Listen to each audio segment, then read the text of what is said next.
I had always thought life had a cruel sense of timing. One minute, I was balancing orders at the cafe and trying to get a few hours of sleep. The next, I was racing through the bustling corridors of the city mall, my small son tugging at my sleeve like a miniature hurricane. 4-year-old Noah was all energy and curiosity, a whirlwind of bright eyes and messy hair, and there was no warning with him. He ran, climbed, and yelled with a kind of fearless abandon that left me breathless. "Stay close, Noah," I called, clutching the straps of my tote bag and dodging a woman juggling her phone and shopping bags. But of course my warning didn't matter. By the time I turned around, he was gone. Panic rose fast, an icy knot in my chest. I darted through the crowd, scanning every face, every corner. Then I saw him. Noah, standing in front of a man I didn't recognize, tugging on his sleeve. The stranger was tall, so tall he seemed to dwarf even the adults around him. Broad shoulders, perfectly styled dark hair, and sharp features that made him look like he had stepped out of a magazine. But it wasn't the looks that froze me. It was the soft, patient smile on his face, the way he bent slightly, lowering himself to Noah's height, and waited. "He called me Daddy," I muttered under my breath, almost unable to believe it. And then I heard it myself. Noah's small, innocent voice. "Daddy." The world slowed. My legs started moving on their own, carrying me faster, my heart thundering painfully in my chest. I didn't know whether to laugh or scream. My son had mistaken some random stranger for his father, and this man, he didn't push him away. "Hey there," the stranger said gently, his voice smooth and calm. "Yes, Daddy is right here." "That's you, buddy?" My stomach dropped. He was playing along. He wasn't scared, confused, or even annoyed. He knelt fully now, meeting Noah's gaze, his hands open, patient, as if Noah had just asked him to tie his shoes or pour him some juice. "Noah," I called, my voice tighter than I wanted. The crowd seemed to blur around me. My son looked up at me, eyes wide but unafraid, and then back at the stranger. My blood boiled, but it was mixed with something else I couldn't quite name: unease, curiosity, and something almost familiar. I reached Noah just as the man straightened up. I took my son's hand, feeling the warm tug of small fingers against mine. Who are you?" I asked, my tone sharper than intended, a mix of anger and panic. My mind raced. Was he dangerous? A kidnapper? My chest tightened as my gaze met the man's. He smiled again, and it hit me like a punch I hadn't expected. There was something hauntingly familiar about him. His eyes, sharp, clear, almost too knowing, and that dimple that appeared every time he smiled. My ex. The one who had vanished without a word years ago, leaving me to navigate pregnancy and parenthood alone. His dimple looked eerily similar. "I'm Rian," he said calmly. "Rian Seo. And I think you're Mike." The words made my pulse spike. I froze. No one should know my name. Not here, not in front of strangers, not in front of my son. I studied him carefully. His clothes were casual but expensive looking, the kind of effortless style I had no right to recognize. "No, how do you know my name?" I asked, taking a subtle step back, protective instincts flaring. I had no idea what he wanted from me, but the warmth in his voice, the ease with which he had crouched down to Noah's level, it was disarming. It shouldn't have felt familiar. He gave me a small nod, eyes still on Noah. "I've been around. I know a lot about brave little kids. And the people who raise them." His tone was soft, careful. Almost comforting. My heart skipped. That sentence, so casual yet so pointed, hit deeper than it should have. I looked at Noah, who was grinning up at Rian as if he'd just made a new best friend. Noah's little hands reached up, tugging again on Rian's sleeve.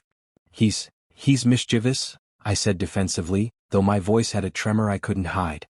He gets into trouble." Rian chuckled softly, a sound that made something in my chest tighten unexpectedly. "I can see that. But he's smart too. Brave even." He paused, glancing at me briefly, and then lowered his voice. "You've done well, Mike. Raising him alone, it's not easy. But you're doing it." The word struck me harder than any slap could. I opened my mouth trying to respond, but no words came. I felt my cheeks heat up. Embarrassment, suspicion, and something else, a tiny spark of curiosity I didn't want to acknowledge, swirled inside me. Noah yawned suddenly, leaning against me as if this stranger had been part of our life all along. "Daddy," he whispered again, still looking at Rian. I swallowed hard. My mind screamed, "Stay away. Be cautious. Protect your kid." But something in Rian's eyes, so steady, so sincere, made it hard to move, hard to breathe normally. Finally I found my voice. We should go. Now." My grip on Noah's hand tightened. and I began pulling him toward the exit.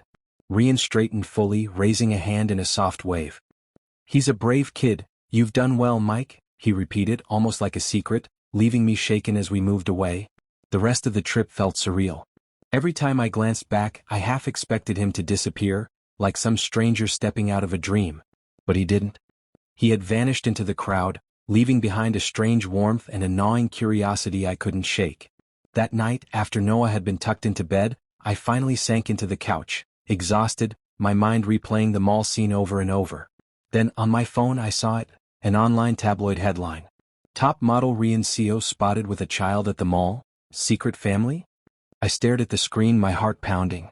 A famous model? The calm, familiar man from earlier? Why would the press know? Why did he know my name? And most importantly, why did something inside me feel like this encounter was only the beginning? Sleep was impossible. My mind kept drifting to the way he had smiled at Noah, the way his voice had sounded calm and sure, the dimple that hit too close to home. I tried to rationalize it, he was just a stranger playing along, maybe even a nice man. That's all. But deep down I knew, something had shifted. Something I couldn't explain. And I had a feeling that the spark lit in that crowded mall would not die so easily. The next morning I woke to my phone buzzing incessantly. Normally I hated social media in the morning, it was a chaos I didn't have time for. But curiosity, and dread, pushed me to swipe through notifications. There it was, a flood of messages, tagged photos and frantic comments. The picture from the mall, the one of Rian kneeling with Noah, smiling so naturally, was everywhere. One of my coworkers had sent me a text. "Mike, did you know you're trending?" Trending. The word made me freeze mid-sip of my coffee. I stared at the phone, my chest tight. Gossip had always been a constant in my life, but this was a storm I hadn't expected. My workplace group chat was exploding with speculation. Is that Mike Park with a famous model? No way, is that a kid? Single dad energy, but wow. I scrolled too fast, heart pounding, then shoved the phone aside. Noah, of course, was oblivious. He bounced around the kitchen, spoon in hand, spilling cereal onto the counter. "Daddy? Daddy? Can we go see Daddy Rian today?" he asked, eyes sparkling like a little sunbeam, innocent and relentless. I froze. My head spun. No, absolutely not. I had to protect him from the chaos, from this stranger who had suddenly invaded our lives. But when I looked at Noah, his tiny face so full of hope, I felt my resolve weaken. My chest tightened and I groaned, running a hand over my face. I don't think that's a good idea, Noah," I said softly, kneeling to meet his eyes. "Rian, he's busy. We shouldn't bother him." "No, he's not busy," Noah protested. "He's my daddy. You said he was nice." I sighed, the fight draining out of me. My son's excitement was impossible to resist. Against my better judgment, I texted the number Rian had left behind at the mall, hesitating for longer than I should. Maybe just once, I told myself. Just to get him out of our lives without trouble. To my surprise, he responded almost immediately. "Mike, I'm sorry for the chaos yesterday. It wasn't my intention. If you'll allow me, I'd like to make it up to you, and to Noah." I stared at the message. My fingers hovered over the keyboard. Make it up? Did he even realize how fragile my life was? How careful I had to be to not let anyone close? But Noah tugged at my sleeve again, and I realized that this was no longer about logic. It was about my son. And maybe, just maybe, I was curious too. "Fine," I typed, almost trembling. "One meeting. That's it." When Rian arrived, he was calm and composed, dressed in casual clothes that somehow made him look effortless and approachable. My first instinct was to guard myself, to keep Noah close and my emotions locked behind a door I had bolted years ago. But as he greeted us, there was that same warmth in his smile, the same gentle patience he had shown at the mall. Noah ran into his arms immediately, giggling. "Daddy Rian." I clenched my jaw, resisting the instinct to pull him back. But Rian didn't take advantage. He merely held my son, careful, deliberate, his gaze soft. He turned to me then, eyes clear and steady. "You've raised a wonderful little boy, Mike," he said quietly. I couldn't respond. There was something about the tone of his voice, calm yet intimate, that made the walls I had built around my heart tremble. I forced a tight smile, turned away slightly and muttered, "Thanks, I guess." Over the next few days, Rian kept in contact. He didn't intrude, he didn't overstep boundaries. He offered help when Noah wanted to learn to ride his little bike, staying at a careful distance but guiding my son with surprising patience. At first I stayed cautious, hovering nearby and watching him like a hawk. But Noah's laughter, it rang out loud and free, and I realized I hadn't heard him laugh like that in months. One afternoon, while helping Noah pedal his bike down the sidewalk, I couldn't help but notice how naturally Rian moved with him. Every adjustment of the handlebars, every word of encouragement, it was sincere, effortless. My guard, piece by piece, began to lower. I found myself smiling, laughing even at things I hadn't felt comfortable feeling in years. He would occasionally join us for meals, but always respectful, never overwhelming. He even hummed quietly while helping Noah with homework or tidying the living room. That humming, it sounded almost painfully familiar. Like a memory I had tried to bury, a melody from the past I couldn't quite place but recognized instantly. I noticed other things too, the way his cologne lingered in the kitchen air, sharp but faintly sweet. The way his eyes would soften when Noah clung to him. The way his smile seemed almost too perfect, yet completely sincere. It was confusing. I wanted to pull away to remind myself that this was a stranger, a famous model, a person from another world who had nothing to do with my messy, complicated life. But every time I tried, Noah's bright little eyes would search mine, asking silently for approval, for the comfort he had found in Rian. And slowly my own walls began to crumble. One evening, as Rian helped Noah brush his teeth, I noticed something, a faint scar on his wrist, half hidden by a bracelet he wore. My breath caught. I recognized it immediately. The same scar my ex had carried, the one I had traced with tears years ago, wondering why he had left without a word. I froze, staring at Rian as he moved to help Noah rinse. The resemblance was uncanny, not just the scar but the curve of his jaw, the tilt of his eyes, the way he carried himself with an easy confidence that masked something deeper. Rian glanced at me briefly, and I could have sworn there was a flicker of recognition in his gaze. A hesitation, a shadow crossing his features before it disappeared under that disarming smile. My pulse raced, my thoughts spiraling. Was this just coincidence? Or was something more, something I didn't want to confront, lurking beneath the surface? I felt a mix of fear, longing, and curiosity twist inside me. My life had been carefully structured to protect Noah, to avoid chaos, to avoid heartbreak. And here it was again, sliding into my world like a storm I hadn't anticipated, threatening to dismantle everything. Noah, oblivious to the tension, tugged at Rian's hand. "Can we go to the park tomorrow, Daddy Rian?" Rian nodded, kneeling to his level. "Of course. Tomorrow, just you and me for a little adventure." I swallowed hard, forcing a neutral expression, though my mind was anything but calm. I wanted to shout, to demand answers, to run away, but a small, stubborn part of me, the part that had started to feel the warmth Rian brought into our lives, hesitated. That night, after Noah was asleep, I sat in the quiet apartment, staring at the scar on Rian's wrist I had glimpsed earlier. I didn't know what it meant or if I wanted to know. All I knew was that every time I saw him, I felt that mix of recognition and fear, hope and suspicion, that made my heart pound in ways it hadn't in years. Rian wasn't just a stranger anymore. He was a complication, a threat, a possibility, and I had no idea where it would lead. And yet, somehow I wanted to find out. I should have known that some truths, once buried, have a way of clawing their way back into the light. It started on a quiet afternoon. Noah was napping, sprawled across the couch with his favorite blanket tangled around him.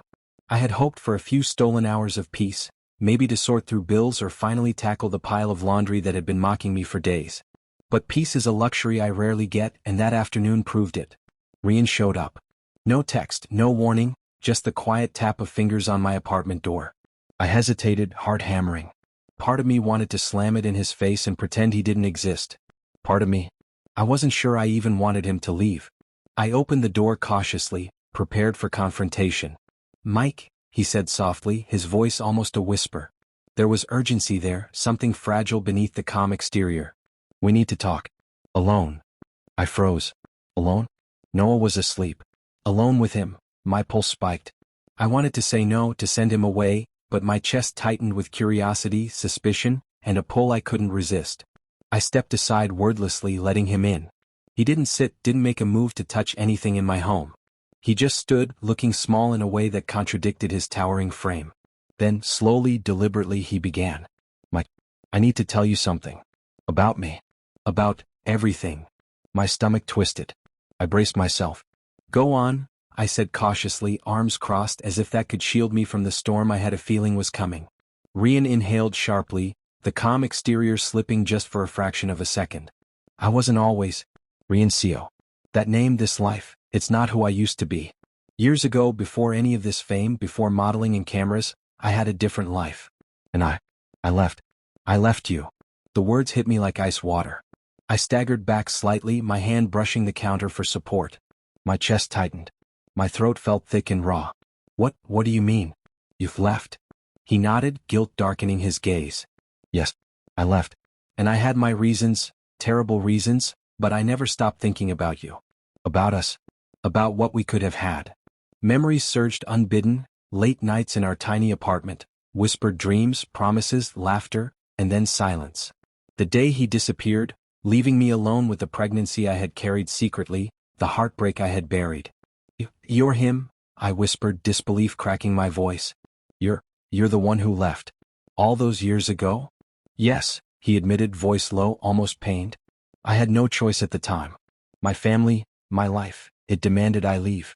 They forbade me from being with you, from being involved in any way. I couldn't fight them, Mike. I tried in my own way, but his voice trailed off, and I could see the regret etched into every line of his face. I shook my head, stepping back. So, you left me. You left Noah's life. And now you just show up. No. I didn't know about Noah at first, he said, his eyes pleading. I only learned recently by accident. And when I saw him, when I saw you, I knew I had to come back. I had to see you. I couldn't stay away again. Not now. Anger, heartbreak, and something dangerously close to longing battled within me. My hands shook, my mind racing. I wanted to shout, cry, slam doors, do anything to expel the flood of emotions he had stirred. And yet, I couldn't stop looking at him. At the man I had loved and lost. At the familiar dimple in his smile, at the scar on his wrist that matched the one I had traced with tears years ago. You have no idea what it was like, I said finally, voice trembling. Raising him alone, wondering why you left.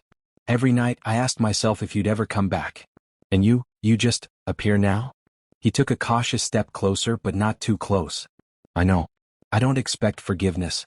I don't deserve it. I only want you to know the truth. That leaving, that was never because of you. Or because of Noah. I would never have hurt him. I would never have hurt you, not willingly. I swallowed hard, fighting back tears. The honesty in his eyes, the sincerity of his tone, it was too real to dismiss. And yet, the betrayal lingered, sharp and unyielding. How do I know you're not lying? I asked, my voice cracking, the fear that he could leave again underlying every word. I wish I could show you, he whispered. I wish I could make the years disappear, undo the pain. I can't. All I can do is try to be here now if you'll let me. For you, for Noah. For us. I felt my knees weaken. The man standing in front of me, the one who had returned, was no longer the stranger from the mall. He was the man I had loved, the man I had mourned, the man I had tried to forget. And somehow, he had found his way back, carrying with him the warmth and tenderness I had never expected to feel again. I closed my eyes briefly, letting the silence fill the room. Noah stirred on the couch, murmuring in his sleep, and a wave of protectiveness and love hit me. This wasn't just about me anymore. It was about the little boy who had grown up without his father, about the chance, maybe the last chance, to reclaim a fragment of the family we had lost. Finally, I opened my eyes. I don't know if I can forgive you, or trust you, or even understand why you did this. But, you need to leave. For now. Let me think. He nodded, a shadow of pain crossing his face. I'll leave, Mike. But know this. I'm not going anywhere again. Not unless you tell me to. I'll wait no matter how long it takes. As he turned to go, I noticed the faintest tremor in his hand. Something vulnerable, human, beneath the composed exterior of the famous model. And when the door closed behind him, leaving me alone with my racing thoughts, I realized I was shaking. Not from fear, but from the sheer intensity of emotions I hadn't allowed myself to feel in years. I sank into a chair, head in my hands, and let the memories flood back. The mall incident, the laughter of my son, Rian's gentle voice, all of it collided into a storm that left me breathless. My carefully structured life had been upended, and yet, deep inside, a spark of hope flickered. Maybe, just maybe, the past didn't have to define our future. But the scar on his wrist, the same one my ex had, would haunt me. It was a reminder that the man I loved and lost was standing right in front of me, and that the past was not as buried as I had hoped. Something had changed irrevocably. Something was coming. And I didn't know if I was ready for it. I never thought the quiet moments in life could be so loud. The day Rian came back into our lives had shattered everything I thought I knew, and yet, somehow, it also made room for something I hadn't dared to hope for in years. A chance to reclaim what I had lost. It started slowly, almost painfully. He didn't rush me, didn't try to force his way back into Noah's or my heart.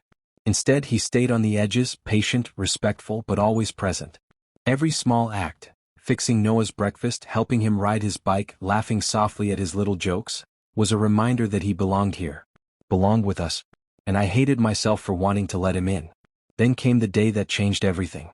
Noah had fallen ill, a high fever that had me pacing the apartment like a caged animal. My phone felt heavier than usual in my hand as I tried to reach Rian. I didn't know why I did it, part panic, part stubbornness, but when I heard his calm voice on the other end, I felt a strange sense of relief. "I'll be there," he said simply. And he was. Within minutes, despite the storm of cameras and fans outside, he arrived, carrying a small bag of medicine, tissues, and an almost human sense of calm that I hadn't realized I'd been craving. Seeing him with Noah, gentle and careful, was almost unbearable. I wanted to yell, to tell him to leave, to protect myself and my son from disappointment. And yet, the moment he knelt beside Noah's bed, soothing him with soft words and a gentle hand on his forehead, I couldn't look away. My heart ached with a mixture of longing and guilt. "I'm sorry, Mike," he whispered quietly when I approached. "For everything. I can't undo the past, but I can be here now. Let me help." I swallowed hard, my throat tight. The truth was, I wanted to forgive him, but I didn't know if I could. Not yet. Not fully. But in that moment, seeing the way Noah's small hand reached for him, trusting and warm, I knew I couldn't push him away. Not entirely. Over the next few days, Rian became a constant presence. Not an intrusion, but a part of the rhythm of our lives. He cooked meals, read stories, and even played silly games with Noah that left the apartment echoing with laughter for the first time in years. I found myself laughing too, the sound strange and foreign in my own ears, but genuine. And then came the evening that changed everything. Noah was asleep, finally, after a long day of running errands and playtime. I sat on the couch, exhausted, when Rian settled beside me. For the first time, I saw him not as the famous model, not as the man who had abandoned me, but as himself, vulnerable, sincere, and utterly human. "I know it's asking a lot," he said quietly, voice low and earnest, "but I want to be part of your life. I want us to be a family, Mike. If you'll let me." I froze, my chest tightening. The words were simple, but their weight was enormous. A family. Together. The dream I had buried, convinced it was impossible, suddenly felt within reach. My mind raced, the walls I had built around my heart threatening to crumble. "I don't know if I can," I whispered, tears threatening to spill. You left us alone. How do I trust that you won't leave again?" His hand found mine, warm and steady. "Because I won't. Not this time. I can't. I've spent too many years regretting my choices, watching you raise Noah without me. I can't go back to that life. Not ever." I looked at him, really looked, and for the first time in years I allowed myself to see what had always been there, the tenderness, the care, the love that had never truly disappeared. I felt my defenses start to melt, just a little, and I let myself lean into him. That night we talked for hours. About the past, about regrets, about the life we had missed together. And as we spoke, I realized something vital. Love wasn't about perfection. It was about presence, about showing up when it mattered most. And Rian was showing up, every day, in every small gesture, in every soft word, in every laugh that joined ours. The next morning, Noah woke early, bounding into the living room with a bright smile. "Daddy Rian. Wake up. We have adventures to go on." Rian laughed, ruffling his hair gently. "I'm awake, little man. Ready for our adventure." I watched them, my heart swelling in a way I hadn't thought possible. And in that moment I realized something profound. The past had been painful, yes, but it had also led us here. To this fragile, beautiful family that was slowly being reborn. Weeks passed and the world outside began to notice. Rian's fans, once skeptical, warmed to the idea of him spending time with a child. Tabloids speculated endlessly, but we didn't care. We had each other, and for the first time in a long time, that was enough. One evening, as we sat together in the quiet of our apartment, Noah asleep and the city lights twinkling outside, Rian took my hand again. "I know it won't be easy," he said softly. "People will talk, the world will judge. But I don't care. I want this life with you, Mike. All of it." I looked into his eyes, so sincere, so raw, and I felt the last of my fear begin to melt away.